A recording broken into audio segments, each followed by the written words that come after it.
My name is Karlyn Borysenko, and you are listening to the Actively Unwoke podcast. Before we get into today's episode, I just want to remind you that my book, Actively Unwoke, The Ultimate Guide for Fighting Back Against Woke Insanity in Your Life, is available now in hardcover, in Kindle, and probably my favorite, if I'm honest about it, the audio version. I actually did read the audio version of the book. It is available for download on audible.com. It's about 6 hours long, so you'll be able to get a full guide for how to fight back with highly practical tips that you can use to combat woke insanity in your life, whether that be in the corporate environment, in schools, in the government, what have you. Every single chapter has highly actionable things that anyone can do in their life to make sure you're contributing to the fight. And we all really need to be doing that, as you will find out in today's episode, because wokeness is winning. It is absolutely winning. And if we as just average people can't step up and do the things required to say, no, we do not want to live in this type of world, well, then they're going to win, folks. That's the way it is. That's why I wrote Actively Unwoke, to make sure every single person is empowered with what they need to do to fight back. And you can get your copy, whether that be hardcover, Kindle, or audio, at activelyunwoke.com. Well, today I want to read you an article that I came across from Wesley Yang on Twitter. Wesley is one of the great journalists covering the anti-woke space. He works for the Washington Free Beacon. And by the way, the Washington Free Beacon is an excellent resource. They do really, really good journalism. I am very critical of journalists in this space. Mostly I think that they are just shilling for one tribe or another. I think that they're mostly doing outrage journalism to try to make money off of their users and their readers by keeping them pissed off, which I don't actually think is a responsible thing to do. But the Washington Free Beacon does a really good job, and so make sure you follow Wesley. He does a great job on Twitter of taking a much more nuanced perspective to a lot of these things. But he tweeted out this article just a couple of minutes ago, and it is from Lawrence Krauss. That's and this is on his Substack. It's LAWRENCEKRAUSS.substack.com, and it is entitled "Association of American Medical Colleges Prescribes a DEI-based Curriculum, Infusing Themes of Intersectionality, White Supremacy, and Microaggression into Medical Education." When I say the woke are winning, what I mean is that they are in control of every major institution on the planet. And that should frighten everyone. You know, every once in a while we get some victories. I think that Disney's shareholder value plummeting once Chris Rufo started exposing the grooming that's going on at Disney and the backlash that occurred as a result of that. That was a big win. And that was covered all over the place. And so it might be easy for you to assume that because of that public backlash, that means that we have the woke on their heels and they're running and they're retreating and we're winning, but we aren't. We aren't. I know that's not what people want to hear, but that is the truth. Because the woke are still in control of every major institution in this country. And the article we're going to read today is directly about them corrupting medical education. Just think of this for a second. These are the programs that medical doctors have to go through in order to become doctors. That's what we're talking about. They are corrupting all of the training programs. They have corrupted psychiatry. They have corrupted psychology. They have corrupted medicine. They have corrupted teacher education. They have corrupted journalism. They have corrupted everything. Every part of our system. And so, while it's nice to get a win every now and again, and we shouldn't dismiss it, we should celebrate those wins, do not be fooled into thinking that we're winning. Because we are not. They are in control. And this is a reality that we are going to need to come to grips with. All right, let me read this article from Lawrence Krauss. And again, that's lawrencekrauss.substack.com, LAWRENCEKRAUSS.substack.com. and it is called The Association of American Medical Colleges Prescribes a DEI-Based Curriculum. The Association of American Medical Colleges, AAMC, just released its official Diversity, Equity, and Inclusion, DEI, competencies. Designed for curriculum development, the competencies function as DEI educational standards, providing a set of ideal diversity and inclusion skills for 3 stages of a physician's education. For graduating medical students, the competencies include describing the impact of various systems of oppression on health and health care, e.g., colonialization, white supremacy, acculturation, assimilation. For graduating residents, they include promoting social justice and engaging in efforts to eliminate health disparities, and for faculty physicians, teaching how systems of power, privilege, and oppression inform policies and practices, and how to engage with systems to disrupt oppressive practices. All right, I'm departing from the article for a moment here. This should terrify everyone. Listen, I haven't trusted modern medicine in a really long time, mostly because I do think it's generally pretty corrupted. But now that I understand that medical students are being taught about colonization and white supremacy, and being taught that, so when they're talking about reducing disparities, that is an anti-racist approach, which is fundamentally Marxism. That's being infused into medical colleges. They're talking about promoting social justice. That is a fundamentally Marxist ideology. That is a far left progressive ideology. This is what is being mandated for doctors when they are in college, in medical school, and in their residency. Back to the article. Ultimately, these new competencies provide a blueprint for infusing the themes of identity politics, intersectionality, white privilege, microaggression, allyship into medical education. In March, the National Association of Scholars acquired and published a draft version of the competencies. A number of critics spoke up, noting how the competencies would function as an obvious threat to academic freedom and, more broadly, sound medical education. With the publication of these official competencies, the AAMC appears to be doubling down. The official version includes only cosmetic changes to the draft. In their op-ed introducing the competencies, the president of the AAMC and the chair of the AAMC's Council of Deans emphatically stated their support. We believe this topic deserves as much attention from learners and educators at every stage of their career as the latest scientific breakthroughs. A truly remarkable statement of the priorities from the leaders of America's foremost medical education association.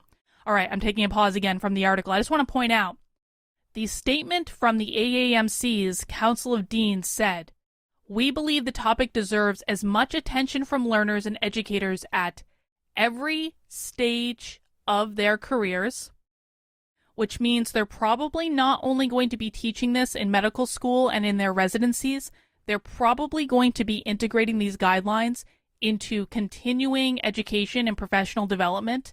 So think of your average medical conference where doctors go to learn about research and things like that. They're probably going to be integrating these things into conference presentations, into papers, into professional development things that doctors have to do, into award submissions or whatever it is doctors do to gain cred by being a doctor. They're going to be integrating these into every part of being a physician in America. Not just in their education, but as they literally say, at every stage of their careers. But the other thing I want to point out is that they literally called social justice a scientific breakthrough. There is nothing scientific about social justice. There is nothing scientific about the woke ideology.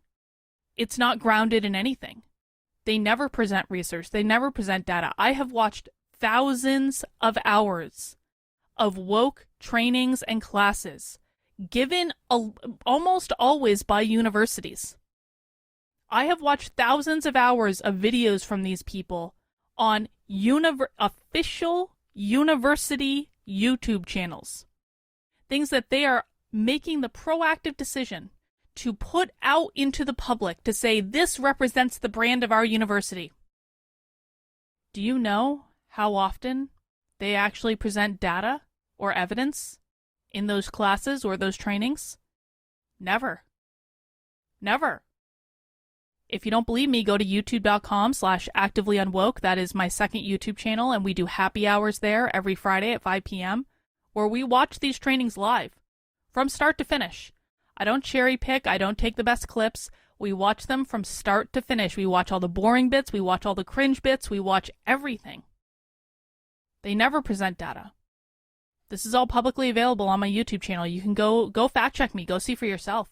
Or spend some time on YouTube yourself watching. Go to any college YouTube channel and you're almost sure to find this stuff. And actually, most colleges have specific diversity, equity, and inclusion YouTube channels that you can get even more specific with. And go and see for yourself. They do this in the open. They know that they can do it in the open because they know they're winning. Back to the article. This statement of priorities that DEI should be on par with science is all the more noteworthy given the ideologically charged nature of the competencies.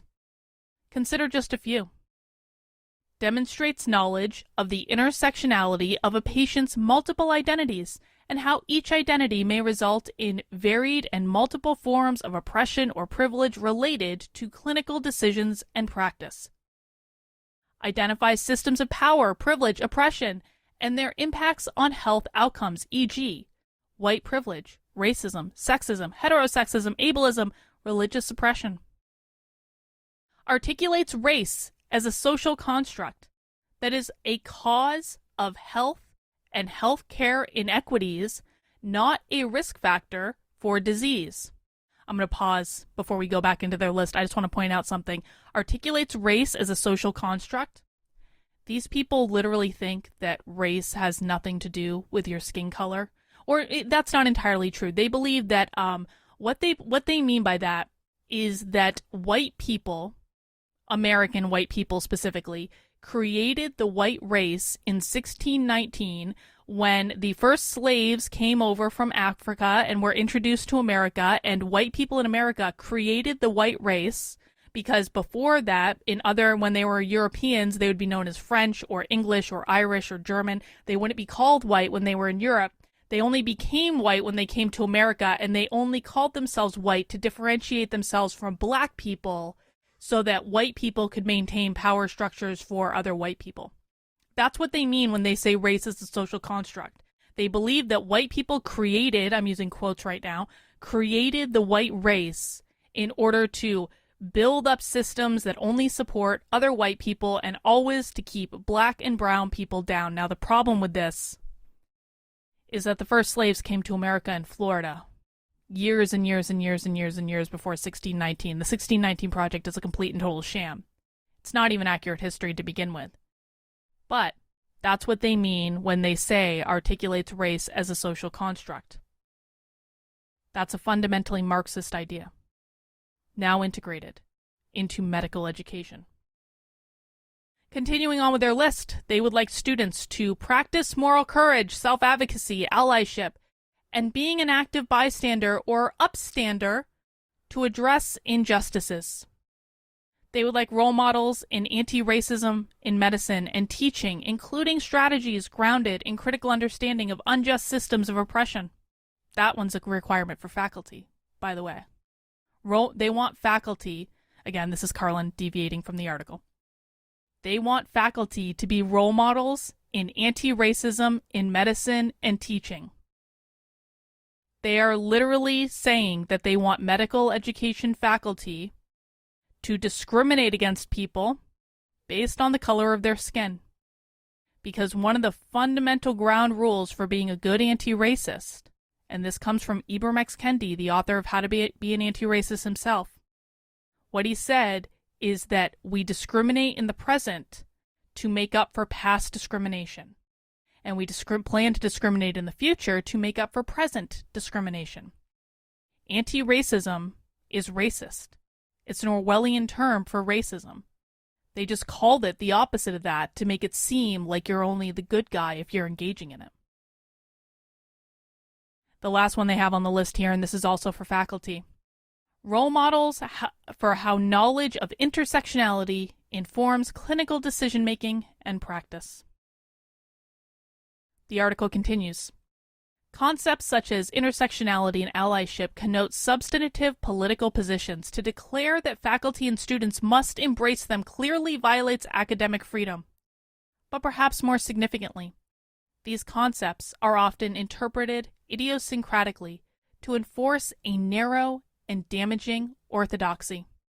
At medical schools that adopt the competencies, it will undoubtedly become harder for students and faculty to voice support for meritocracy or skepticism towards gender-affirming care for minors. Such views, after all, are commonly labeled oppressive. This is Karlyn deviating from the article again. This is probably one of the worst parts of this entire thing, is that when these concepts are integrated into an academic environment, and this is true whether it's a medical school, a undergraduate college, a high school, a middle school, or even an elementary school, and yes, these concepts are integrated into elementary school classrooms. One of the worst parts is that you're not allowed to disagree with it. You're not allowed to question it. If you do question it, they actually have training programs that teach teachers, and again, at all levels, how to overcome the objections that people might have. And if the student doesn't at some point bend the knee and go along with what the professor wants, then they're going to suffer academically. You will get poor grades for not complying with what they want you to say. You could even get kicked out of the class entirely for not complying with what they want you to say. You are not allowed to question any of this. And this is what is being integrated into colleges of medicine. Returning to the article. In practice, the competencies are likely to elicit a wave of highly dubious medical criteria, to say nothing of medical research. The report lists a series of examples of how to integrate the competencies into medical education, drawing from existing medical curriculum. One notable example comes from the Center for Anti-Racism in Practice at Mount Sinai's School of Medicine. The report provides minimal details on the exact content of the center's workshops. That's not uncommon. But the school itself offers a few hints. Last year at this School of Medicine, they created a professional development program to train administrators at other medical schools on how to implement their own anti-racism initiative. The program frequently invokes the so-called characteristics of white supremacy. The bizarre notion that attributes such as objectivity, individualism, and a sense of urgency constitute a white supremacy culture. Anytime, and this is Karlyn again, deviating from the article. It's harder to do when this is an audio version. I can't just look at the camera like I do on my videos and say I'm deviating from the article. So hopefully I'll be able to get the voice to cue you guys in at some point. Anyhow, anytime they say characteristics of white supremacy, there is actually a document called The Characteristics of a White Supremacist Organization. You can Google it and find it. It's a PDF. I think it was created around 2007-ish. So it's been around a while. And basically, I've actually done an analysis of this document, comparing it to different work styles. It originally started as something that was used in corporate training environments because that's a place that is very rife for this sort of nonsense. And basically what they're doing is they take all of the most negative attributes of someone's work style, and they basically say that these attributes, the most negative things that people don't like, they're characteristics of white supremacy. But almost all the problems that this document identifies can actually be cleared up very simply by doing interpersonal communications training. They're not actual problems. It's just a matter of communication style and learning how to adapt your communication style to other people, learning how other people communicate. That's usually what's causing these problems. But no, these corporate trainers decided to grift on the entire corporate training industry and create a document called The Characteristics of a White Supremacist Organization that is still used. Still used. Obviously, literally being used in colleges of medicine.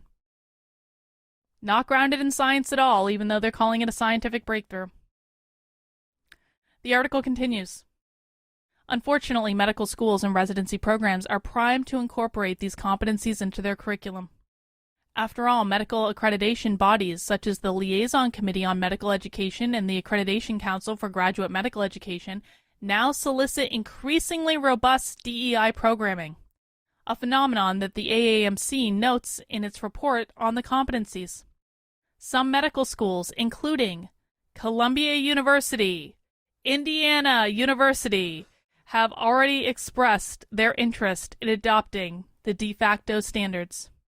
The University of Texas at Austin Dell School of Medicine recently adopted a set of health equity competencies for its undergraduates that bears a striking resemblance to the AAMC. The AAMC's DEI competencies will hamper free expression, politicize medical education, encourage physicians to engage in misbegotten activism, and in the longer run, lead to substantially harmful policies. We should hope that students and faculty alike speak up and reject them. And the article is signed John D. Saylor, who I think was the original author. I think that this was republished on Lawrence Krauss's Substack, which is great that he's spreading the word on that. But I just wanted to make sure that you all were aware that this nonsense is being integrated into medical schools, and this is just one example of how the woke are winning. And we need to start taking this fight seriously.